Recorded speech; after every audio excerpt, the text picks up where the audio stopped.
Training learning had victory ইতিহাস প্ল্যাটফর্মের সাথে সম্পৃক্ত সম্মানিত ভিক্টোরি অ্যাশের সদস্যপদ প্রাপ্ত ব্যক্তিরা প্রত্যেকের প্রতি আমার গভীর শ্রদ্ধা সম্মান অভিনন্দন শুভেচ্ছা আদাব ও সালাম আসসালামু আলাইকুম। আজ আমি আপনাদের মাঝে একটি বিষয় উপস্থাপন করতে চাই এবং যে শব্দটা আমরা ইতিপূর্বে অনেকবার শুনেছি এবং সেই বিষয়ে বিশ্লেষণ আমরা করেছি। এই বিষয়টা রয়েছে ভিক্টোরিয়া ইতিহাসে প্রবেশের জন্য সদস্যপদ পাওয়ার জন্য একটা অংশ, যেখানে সুন্দরভাবে উল্লেখ করা হয়েছে যে সাহসী, সুন্দর, ভাগ করা স্বপ্ন সাথে সমমানসিকতার মানুষের মাঝে বিতরণ করতে বলা হয়েছে কি আইটি কোম্পানির সদস্যপদ পাওয়ার জন্য আপনাকে এই কথাটা উল্লেখ করা হয়েছে। তো আপনি কি বিতরণ করবেন? আমি এই সাহসী, সুন্দর, ভাগ করা স্বপ্ন এবং সমমানসিকতার মানুষ সম্পর্কে আপনাদের কাছে একটু বিশ্লেষণ করতে চাই। যদি আমি বলি, আজকে যে বিষয়টা সেটা হচ্ছে সাহসী, সুন্দর ভাগ করা স্বপ্ন, সমমানসিকতার ভিত্তিতে সদস্যপদ অর্জনের প্রত্যয় একটা আইটি কোম্পানিতে। যদি এভাবে আমি উপস্থাপন করতে যাই যে উম মানে বাংলাটা স্যার ওখানে বলেছেন যে ওয়ার্ডটা সেটা যদি ব্যাখ্যা আমি আমার অবস্থান থেকে এভাবে করি, যদি বলি এভাবে যে সাহসী, সুন্দর ভাগ করা স্বপ্ন, সমমানসিকতার ভিত্তিতে একটা আইটি কোম্পানির সদস্যপদ অর্জনের জন্য যে প্রত্যয় সেটা যদি আমি আপনাদের কাছে উপস্থাপন করতে চাই তাহলে আমি এভাবেই আপনাদের কাছে বলতে পারি যে এই বাক্যটি শুধু একটি সাধারণ প্রার্থনা বা উদ্দেশ্য নয়, বরং এটি একটি দর্শন, একটি মানসিকতা এবং একটি দায়িত্ববোধের বহিঃপ্রকাশ। যেটা আমি গতকালকের জেড ফানের যে বক্তৃতা দিয়েছিলেন সেখান থেকে যে আলোচনা করেছিলাম, আজকের আলোচনাও সেখানের একটি অংশ রয়েছে। তার মানে হচ্ছে এটি একটি ব্যবসা নয়, এটা একটি প্রার্থনা বা উদ্দেশ্য নয়, এটি একটি দর্শন, একটি মানসিকতা এবং একটি দায়িত্ববোধের বহিঃপ্রকাশ। স্বপ্ন তখনই সফল হয় যখন তা ভাগ করা হয়। একটি কথা আমরা সকলেই জানি যে স্বপ্ন ব্যক্তিগত হতে পারে, কিন্তু সাফল্য কখনোই একা আসে না। একটি আইটি কোম্পানি যখন নতুন সদস্যপদ গ্রহণ করবে তখন তারা সেই ব্যক্তিকে খোঁজে যে শুধু নিজের স্বপ্নে বিশ্বাসী নয়, বরং দলকে সাথে নিয়ে সেই স্বপ্নকে সামনে এগিয়ে নিতে সক্ষম। আমাদের এই বাক্যটি সর্বপ্রথমে সাহসী, সুন্দর ভাগ করা স্বপ্ন। এই সত্যটাকেই যদি খুব সুন্দরভাবে তুলে ধরা হয়, তাহলে আমরা বলতে পারি যে সাহসী হতে হয় কারণ আইটি জগৎ অত্যন্ত প্রতিযোগিতামূলক, দ্রুত পরিবর্তনশীল এবং প্রতিনিয়ত নতুন চ্যালেঞ্জে পরিপূর্ণ। আর এই চ্যালেঞ্জগুলো মোকাবেলা করার জন্য শুধু দক্ষতা নয়, প্রয়োজন সাহস, আত্মবিশ্বাস এবং ভবিষ্যদর্শী মনোভাব। স্বপ্ন হতে হবে সুন্দর কারণ অসুন্দর, অহেতুক বা নেতিবাচক স্বপ্ন কখনোই মানুষকে উপকারে আসে না। আইটি খাতের মূল উদ্দেশ্য হলো মানুষের জীবনকে সহজ করা, নতুন প্রযুক্তির মাধ্যমে সমাজকে এগিয়ে নেওয়া, জ্ঞানের আলো ছড়িয়ে দেওয়া। সবচেয়ে গুরুত্বপূর্ণ হলো সেই স্বপ্ন ভাগ করে নেওয়া। যে মানুষ নিজের সফলতার পাশাপাশি অন্যের উন্নতি চায়, যে মানুষ নিজে এগিয়ে যাওয়ার চেয়ে দলকে নিয়ে এগিয়ে যেতে সক্ষম হয় এবং দলকে এগিয়ে নিয়ে যেতে বিশ্বাসী হয়, সেই ব্যক্তি আইটি কোম্পানির প্রকৃতিক সদস্যপদ পাওয়ার জন্য যোগ্য। সমমানসিকতায় আইটি জগতে নৈতিকতার ভিত্তি হিসেবে যদি আমি আপনার সামনে উপস্থাপন করতে চাই, তাহলে এই বাক্যটি দ্বিতীয় অংশ সমমানসিকতার মানুষের মাঝে বিতরণ করতে বলা হয়েছে। আমাদের মনে করিয়ে দেয় যে প্রযুক্তির অগ্রগতি তখনই কার্যকর হয় যখন তা সবার কল্যাণে ব্যবহৃত হয়। সমমানসিকতার মানুষ মানে শুধু সহানুভূতি নয়, বরং এর সঙ্গে যুক্ত আছে সহযোগিতা, সম্মান, সমতা, উদারতা, দলগত চেতনা এবং মানুষের পাশে দাঁড়ানোর যে মানসিকতা। একটি আইটি প্রতিষ্ঠানের সদস্যপদ লাভ মানে শুধু কোডিং জানা বা প্রোগ্রামিং দক্ষতা থাকা নয়, বরং এর থেকে সবথেকে বেশি গুরুত্বপূর্ণ হলো মানুষের সাথে সুন্দরভাবে কাজ করার যে দক্ষতা বা ক্ষমতা, সেটা আপনাকে থাকতে হবে। আপনার নীতি নৈতিকতার সম্পূর্ণ বিষয়টা সর্বোচ্চে আপনাকে অবস্থান দিতে হবে এবং নৈতিকতা বজায় রাখতে হবে। সবার প্রতি আপনার সমান আচরণ করতে হবে। কাউকে ছোট করে, কাউকে বড় করে দেখা যাবে না। সবাইকে সম্মানের অবস্থানে বসিয়ে সবাই সাথে সমান আচরণ করতে হবে। আপনি যে জ্ঞান জানেন সেই জ্ঞানটাকে অন্যের কাছে বিলিয়ে দেওয়া এবং তার কাছ থেকে জ্ঞানকে ভাগাভাগি করে নেওয়ার মানসিকতা নিজের ভিতরে উপলব্ধি হতে হবে এবং নতুনদের সহায়তা করার মনোভাব তৈরি করতে হবে। এই যে নতুনদের সহায়তা করার মনোভাব তৈরি করতে হবে। কারণ ভিক্টোরি ক্যাশ প্ল্যাটফর্মটা শুধুমাত্র পুরাতন যারা প্রতিষ্ঠাতা সদস্য ওয়ানপিসিবির সাথে যুক্ত ছিল শুধু তাদের জন্য নয়, এটা সারা পৃথিবীর বিশ্ববাসীর জন্য উন্মুক্ত করেছেন এবং অ্যাডসার।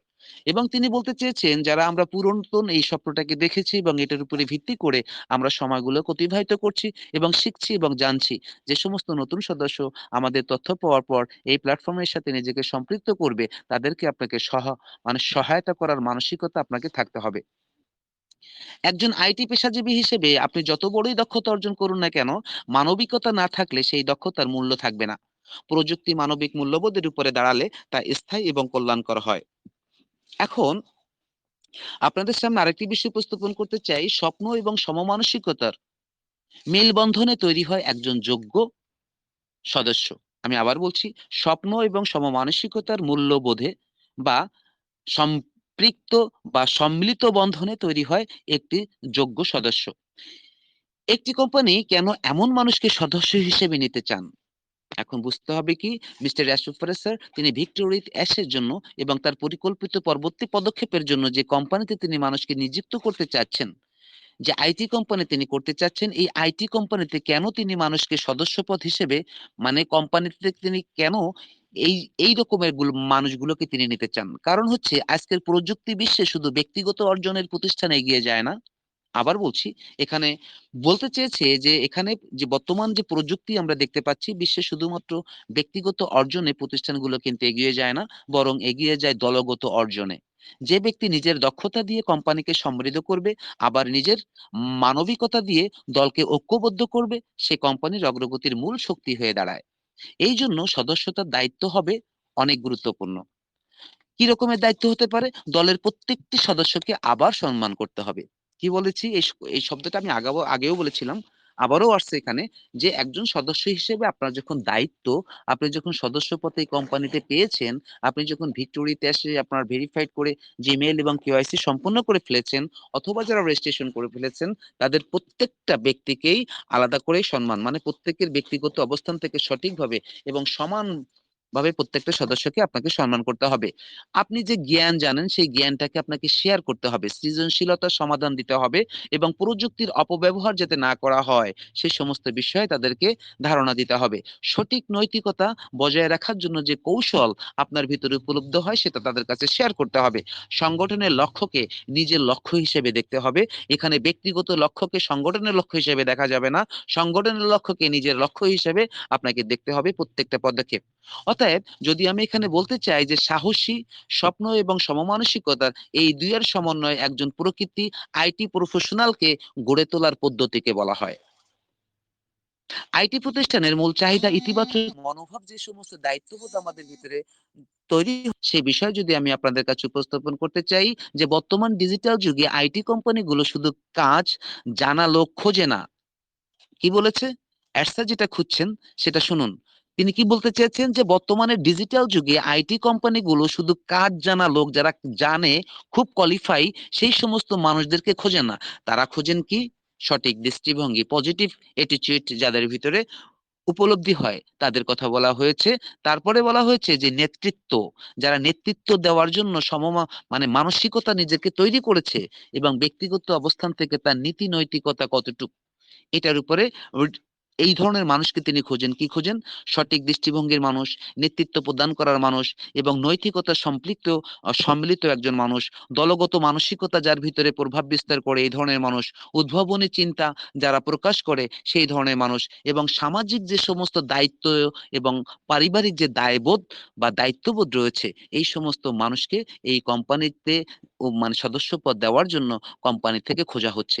যে ব্যক্তি সাহস করে নিজের আইডিয়া তুলে ধরবে, আবার অন্যের মতামতকেও মূল্য দেবে, সেই ব্যক্তি কোম্পানিকে শক্তিশালী করবে। কি বলা হয়েছে? যে ব্যক্তি সাহস করে নিজের আইডিয়া তুলবে।